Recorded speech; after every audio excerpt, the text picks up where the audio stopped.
Mengapa kita mudah lupa dengan kosakata yang kita pelajari? Jawaban paling singkatnya adalah karena kosakata tersebut dibuang oleh otak. Mengapa dibuang oleh otak? Ya, karena otak menganggap kosakata itu tidak penting. Lah, kenapa dianggap tidak penting? Ya, karena kosakata itu tidak pernah kita gunakan lagi, tidak pernah kita review, nggak pernah ketemu dengan kita, nggak pernah kontak dengan kita lagi, cuman sekali atau dua kali dipelajari dan ya nggak pernah kita ketemu lagi dengan kosakata tersebut. Makanya dibuang oleh otak. Ini adalah cara otak untuk membersihkan dirinya sendiri dari berbagai macam informasi yang baru dan tidak penting, sehingga ya otak itu nggak akan terbebani, nggak akan overwhelmed atau meledak. Nah, dari sini logikanya adalah kalau misalkan kita ingin agar kosakata itu nempel di otak kita, lekat dengan otak kita, nggak akan kita lupakan, maka kita harus melakukan kontak sesering mungkin dengan kosakata yang kita pelajari. Review sesering mungkin dan gunakan sesering mungkin. Nah, pertanyaannya sekarang adalah gimana cara melakukan review atau kontak dengan kosakata yang kita pelajari dengan cara yang natural, mudah, efektif, efisien, nggak makan banyak waktu, dan nggak bikin gila. Solusinya adalah ada dua, yaitu pertama adalah melakukan review dengan cara yang natural, dengan cara yang alami. Gimana caranya? Ya banyakin reading, banyakin listening, banyakin nonton, dan saat ada kesempatan untuk speaking, gunakan bahasa tersebut atau gunakan untuk menulis. Karena kita nggak tinggal mungkin di Inggris atau di Belanda, bagi yang lagi belajar bahasa Belanda, atau di Cina, atau yang lagi belajar bahasa Mandarin, ya yang termudah yang bisa kita lakukan adalah sebanyak mungkin reading, baca, dan sebanyak mungkin listening, nonton YouTube, atau mendengarkan podcast atau lagu.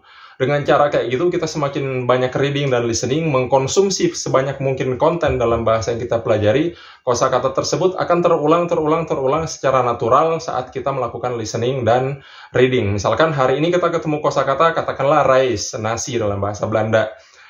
Oke, kita ingat hari ini karena ketemu.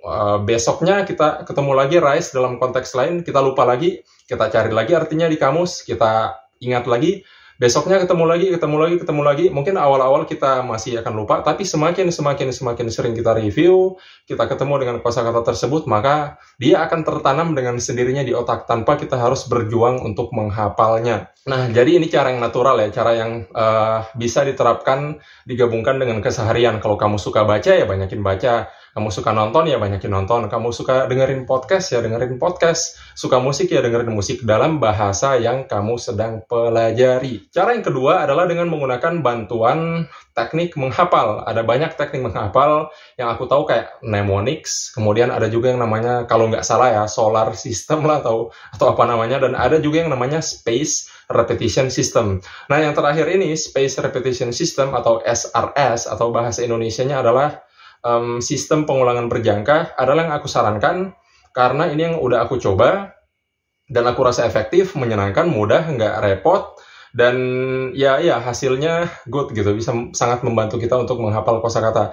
Jadi intinya SRS ini adalah sebuah metode untuk menghafal dengan cara dia memprioritaskan mana kosakata yang masih kita anggap sulit dan mana kosakata yang udah kita anggap mudah. Kosakata yang kita anggap sulit akan semakin sering diulang sama dia, di-review sama dia, dimunculkan untuk kita review, dan kosakata yang kita anggap mudah akan semakin jarang di-review, sehingga kita bisa fokus pada kosakata yang sulit. Pertanyaannya adalah, gimana cara kita tahu mana yang sulit, mana yang mudah? Caranya adalah dengan menggunakan bantuan aplikasi, namanya Anki. Aplikasi Anki ini adalah aplikasi gratis yang menggunakan sistem SRS. Jadi dengan aplikasi Anki ini kita bisa bikin daftar kosakata kita sendiri atau download daftar kosakata yang udah jadi dalam bahasa apapun yang kita pelajari, dan tiap hari Anki ini akan munculin 20 kosakata baru. Biasanya 20 aturan defaultnya. Nah, pada saat kita menghafal 20 kosakata ini, mana kosakata yang kita anggap mudah akan diulang 4 hari kemudian. Kosakata yang kita anggap sulit akan diulang di hari yang sama atau mungkin keesokan harinya. Nah, sesudah 4 hari, kosakata yang kita anggap mudah tadi masih kita anggap mudah, ternyata masih kita ingat, maka akan digeser lagi jadi 8 hari. Pas sesudah hari ke-8 masih kita anggap mudah, akan digeser lagi jadi 16 hari dan seterusnya. Intinya mana kosakata yang kita anggap mudah akan semakin jarang dimunculkan sama aplikasinya, dan dia akan fokusin mana kosakata yang kita anggap sulit, itu yang akan sering diulang sama dia. Sehingga energi kita, kekuatan otak kita itu bisa fokus menghafal kosakata yang kita anggap sulit. Nah, ini Anki bisa kalian coba download dan terapkan langsung. Kosakatanya juga bisa kalian download langsung di websitenya Anki, atau bisa juga tonton tutorial Anki yang pernah aku buat sebelumnya. Tapi intinya, menggunakan teknik menghafal apapun, mnemonics, SRS, dan lain sebagainya, ini tuh cuma cara bantuan ya, cara tambahan. Cara utama untuk menguasai kosakata adalah tetap dengan listening sebanyak mungkin, reading sebanyak mungkin, dan gunakan kosakata itu saat kita punya kesempatan dalam ngomong atau dalam menulis.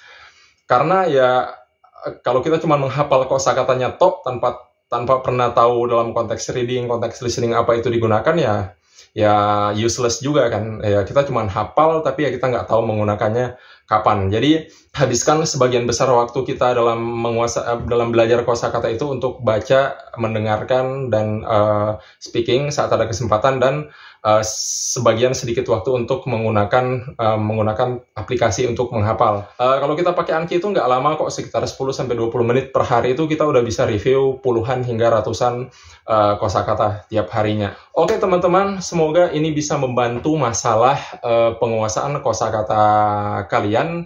Ini adalah salah satu masalah klasik ya kalau kita belajar bahasa itu ya, kosakata lagi. Gimana caranya menghafal ratusan bahkan ribuan kosakata dalam bahasa yang sedang kita pelajari.